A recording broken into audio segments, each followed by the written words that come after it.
Talkline Network Radio, America's longest-running Jewish broadcast network, the voice of the Jewish community. Welcome to the podcast. And now, you're listening to Talkline with Zev Brenner, America's premier Jewish broadcast on the air since 1981. And now, here's your host. Welcome back to the program. Zev Brenner. Security is on everybody's mind. Anti-Semitism is on the rise. What do we do about it? Do we just say it's terrible, or is it something that we can really do to stop it? Our guest is Bernstein, the CEO and National Director of Community Security Service. That's called CSS. He's been there since June 2020. He originally was the Anti-Defamation League of B'nai B'rith. He also was with AIPAC, a very distinguished career in public service to the Jewish community. You can see him on CNN and the Wall Street Journal and New York Times. He's often quoted. He's worked with nonprofit groups. He's worked with Migdal Or. He's worked politically with John McCain and others. And he's doing a great job with the CSS starting around the COVID time, and went from a couple $100,000, over $1 million budget. They deal in protecting Jews and Jewish institutions. Evan, good to have you back again. No, it's so good to be back. Thank you so much, Zev. Thank you for all that you're doing. So what I like about CSS, and I'm on the Upper West Side of Manhattan, I see what you do. You train people to guard shuls, to be in front of them. So people should take the initiative, not just rely on other people. You rely on other people, it's not as good as doing it yourself. So tell us about what you do on a day-to-day basis and some of the goals and accomplishments that you've achieved. So the organization was founded on the premise of what has gone on in diaspora communities across the globe since the Holocaust, except for really in the United States. Every other community that had a major Jewish population, their security was led by volunteers. They worked with law enforcement, they worked with private security, but it was really led by volunteers, and that's still the case today. The American diaspora community went in a different direction after the Holocaust and really relied on law enforcement and private security. And a lot of Jews, I think, felt that they'd rather give their money than give their time, the way they were in other communities. And I don't think we had the same distrust for law enforcement as there were in other diaspora Jewish communities. But I think over the last 5 or 6, 7 years, where we've seen this dramatic increase in anti-Semitism, Jewish leaders around the country realized that we need to start taking some of those best practices that we've seen in other countries. And we founded in 2007, as you said, but we've really been a small organization. We've been a very localized organization in New York. We've done some synagogues in other parts of the country. We have other regions now around the country, but this is a time where we feel we need to be working with empowering Jews in changing their mindset about how they're active in their own security, not just relying on others, not just relying on necessarily non-Jews, but partnering with those community leaders and those off-duty police in the private security, and take an active invested interest, because no one's going to care more about who's in that synagogue than the volunteer does, because it's their child, it's their wife, it's their spouse, it's their friend in that synagogue, and we have that vested interest. And I think it's just about expanding what's already been here since 2007. It's about expanding the work of empowering Jews and training Jews the way we have in Jewish communities around the globe for over 50 years, and changing a mindset of American Jewry.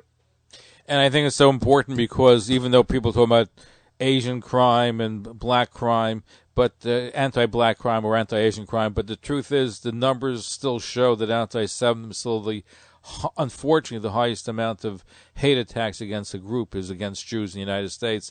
It's growing, so we need to do more security. So walk us through. So a community says, okay, we want to do it ourselves. How do you help them? How do you train them?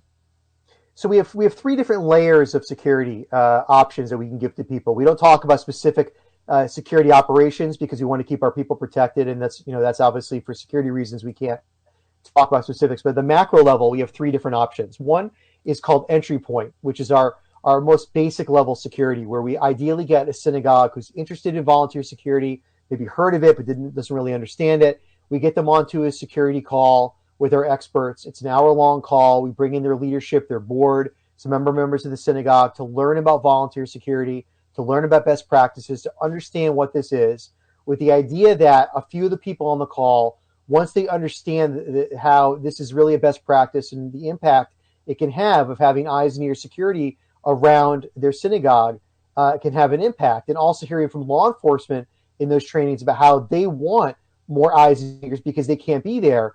Ideally, that's something that piques the interest of a synagogue to ideally say, you know what, we're going to get a couple other people trained at different levels in the synagogue and then develop a team.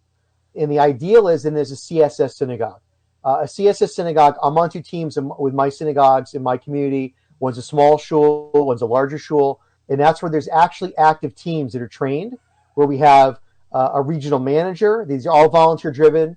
Regional manager, a team leader, a team manager, and then a team of actual volunteers. And those people are all trained at different levels to be able to do safety and security and coordination with private security and off-duty law enforcement at their synagogues. And those people are highly trained and they're highly vetted. And we really take a lot of pride in our training. And our training is all vetted by a security council, former law enforcement, high-level FBI, CIA, and former Secret Service. They review all of our curricula. If someone doesn't want to have a team, they're just saying an individual, say someone that is not identified with a particular synagogue, we have another program that's called Rome. And they get trained, and then they can go and help teams of synagogues or help us with events that maybe we're short on. So sometimes our synagogues, are short on a weekend, on a Shabbos, or there's an event, and we don't have enough people. A Rome person who's not affiliated, who's fully trained, can then also then help out as a kind of a cross-training security person in those particular synagogues or at those events, which can be very, very helpful for those shuls. So we really are trying to get as many people engaged in the process. It's a learning curve for a lot of people to understand what volunteer security is. That's what entry point is. And then the hope is that then they turn into having an active team that's working with law enforcement. And that's a process. And not everyone gets to become a volunteer. Not everyone can get through the process. And it's not something you just can say, I want to do it, and you're going to be able to do it. We really want the best to do this, representing our community. And we want that training to be at the highest level, and it is. Now, when you have a neighborhood that has an anti-Semitic incident, I think you probably get an influx of people saying, I want to join CSS, I want to protect my particular shul. But do you find as time goes on in that particular area, the anti-Semitism is not as prevalent as it was during that incident, that you find that people sort of don't get as much involved? And in other words, my question to you is, how do you keep that involvement? Because God forbid a terrorist incident or an anti-Semitic incident can happen at any time, but people's interest ebbs and flows based on what happened recently. They don't always look at the long-term picture. I think it's one of the biggest problems we have in the Jewish community. I think that's a great statement you just made. I think the challenge is what I've seen is when there is that incident like there was in Riverdale with the stone throwing, or you saw in Los Angeles, just recently, that keeps people's interest. It does. But I think what the challenge is, the synagogue that's maybe next door or the community that's next to that other community, they feel insulated, like it's not going to happen to them, and they don't necessarily need to take it as seriously. And I think what we've learned from, and what I've seen, is how random these acts of hate are towards synagogues. When you look at what happened in Jersey City, Pittsburgh, Poway, those communities are not high holidays when these took place. These are random Shabbats. You never know when it's going to happen, and we have to learn from what we're seeing overseas in Europe and from our other diaspora brothers and sisters in those Jewish communities. They prepare every Shabbos with the hope that nothing will happen, and a quiet Shabbos is the best Shabbos. But you have to be prepared for that, and you can't have your head buried in the sand thinking, well, it happened to someone else, and we don't have to take it seriously, or we're such a big community, or we want to keep our doors open, and this is not happening to us. You have to look at the overall. If you talk with law enforcement at the federal level, even at the local level, especially in the New York area, they're flabbergasted, I think, with sometimes how, yes, a lot of the synagogues are taking seriously the threat assessments and they're getting video cameras, but they're not fully aware of just how seriously they need to continuously take it. And even not every synagogue has even gone through the threat assessment. Not every synagogue is doing volunteer security. They feel like it's going to pass them, it's going to pass by them, and I think that's really unfortunate because you don't want to be the synagogue that does that, and then God forbid it impacts your community. And you said, what could I have done more? I think we need to be as proactive and not reactive in our community. Now, like what CSS is doing, what about yeshivas and day schools? I know we've been talking mainly about synagogues, but we saw a case in Denver where a yeshiva student was killed. They targeted the principal, and fortunately, the bullets didn't get to him. So what is CSS strictly synagogues, or are you involved with other institutions too? So we're working on college campuses. We have partners on college campuses. We're trying to work with day schools. Again, we're a small organization. It was really small. That's still small, but growing. There's over right now almost 4,000 synagogues in the United States, and we have yet to saturate even 10% of that market. So for us, we need to really focus. I think with limited budget resources and staff resources, we need to be as targeted as possible. Part of our long-term plan is absolutely to be working more on college campuses and to be doing more with day schools in yeshivas. If a day school or yeshiva calls us and they want our work, we absolutely will work with them. I think it's harder for us to be proactive because there's just so much we have to do nationally as a national organization with the synagogues that have not been impacted. But right now, if someone reaches out to us, we're absolutely willing to work with them and work with their volunteers and get them trained as best as we possibly can. Now, Evan, how does it work? Because unfortunately, even though you're a volunteer organization, you have expenses, and as I mentioned at the beginning, when you got there, they had maybe $100,000, couple $100,000 budgets, over $1 million now. So who's supporting it? And I'm sure you probably need a lot more if you're going to be very effective. Well, one of the biggest things right now is the UJA of New York is one of our biggest supporters. They've been a tremendous supporter. They're helping us sponsor this webinar that I know you've been talking about, on the air. The 7 security facts you need to know as a Jewish New Yorker in our community, and they've been a tremendous partner. So we've had Federation support. We have a lot of individual major foundations across the United States that understand, especially after Pittsburgh and Poway and Jersey City, that this is a real issue, and we need to take this seriously. And we had a real ramp up of funding, and we're going to be looking to do more and more of that. We need to get more funding in order to help us pay for the best high level trainings. To do this costs money. To train thousands of people at the highest level and keep people trained at the highest level costs money. To travel around the country and do these trainings, to have the best staff, it costs money. And yes, we're always going to be a volunteer-driven organization. Our backbone is going to be volunteers that do our work and are on the ground like I am on Shabbos and others. But we need to have professionals that can keep us at the highest level. So we're seen not only by the Jewish community, but also by the secular community and the law enforcement community as best in class. And that's our goal. And we have great partners helping us do that. So if people, first of all, let's talk about the seminars, because not everybody can go for training for CSS, but however, if they watch the seminar, they can get some idea to enhance security, and everybody can learn how we can protect ourselves better, and certainly having professionals such as yourself and others with the CSS is important. So tell us about the seminars, what it's all about. So the seminars are really bringing in, really industry experts in the New York area. And again, this is co-sponsored by UJA and the Federation, and we are bringing in. I'll be talking, and our Deputy National Director Richard Preem, who's a security expert, who has tremendous experience in security background, especially in volunteer security in Europe. He'll be speaking. Chuck Berkowitz, our Director of New York Operations, who's former counterterror NYPD, former Army Ranger, just unbelievable expert.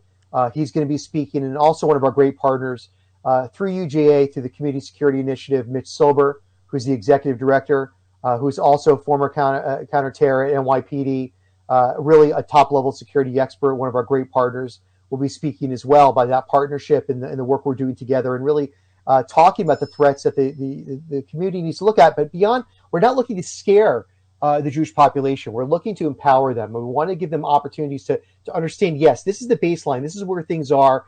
These are the well-documented threats that we have. This is what we're looking at for the holidays. But you as a Jew can do something. You as a Jew can be empowered. You as a Jew can do something that maybe you never thought you can do in helping law enforcement and helping private security and feeling empowered as a Jew. And I think that's really what we're looking to do here. We're not looking to scare people.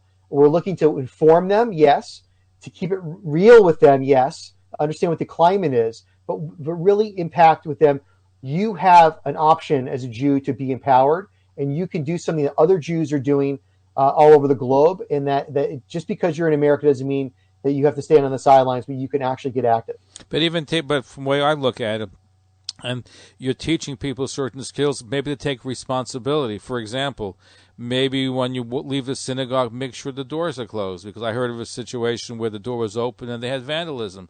So that may not be anti-Semitic, but certainly it does damage to the synagogue. So there may be things that people can do where yourself and other security experts can help people, hey, be a little bit more vigilant, be on the lookout, and train people, even if they're not going through a training session. I think that's why it's so important. 100%. Once you learn some of these best practices, Zev, you'll never forget them. And then whenever you go to Shul or you ever go to an event or you go anywhere, you're never going to be able to dislearn it. You're not going to unlearn it, right? You're always going to have in the back of your head. You're going to be looking at things from a different lens. And I think that's what's so important. And Jews just haven't. Listen, we've had a tremendous run in the United States since the Holocaust. How we've been able to thrive in our communities, the success that we've had, the freedom of religion that we've had is really almost unprecedented. But we have to be aware of our surroundings at a different level than we have in years past. And this is a moment for us to start taking that control and learning some of these best practices that you just mentioned. I urge everybody to go to the seminar to be involved with CSS, Community Security Service. Evan, how can people learn more information about the seminar and about CSS? So we have a seminar that's going to be on Wednesday afternoon of this week and then on Thursday evening. All the details for the seminar on our website, the CSS.org, the THECSS.org. You go right to the website, a pop-up will come up. It'll give you all the information that you want for this seminar to be able to sign up. And if you go to our Twitter page, the CSS.org, or if you go to our Facebook page at the Community Security Service, all of it's there. All the information is there for you to easily sign up for the webinar on Wednesday or Thursday. And we really hope as many New Yorkers can to learn about safety and security, learn about CSS, and learn about how they can become empowered as Jews. That's the CSS.org. Evan Bernstein is the CEO and National Director of Community Security Service. As you heard, they're empowering Jews. And it could be small things that can lead to great safety measures for synagogues, for organizations, for schools, and certainly going to CSS.org, the CSS.org, and taking part in the seminar and other things that they do can help protect lives, our families' lives. So Evan Bernstein, thank you for what you're doing, for providing security, and we look forward to having you back again, and may we all be continued success working together. That's really what it is, everybody working together. Thank you so much, Evan. Have a wonderful and safe holiday season. And a happy and healthy New Year to you and your family. Shana Tova. Shana Tova. Follow us on Facebook, Twitter, and Instagram.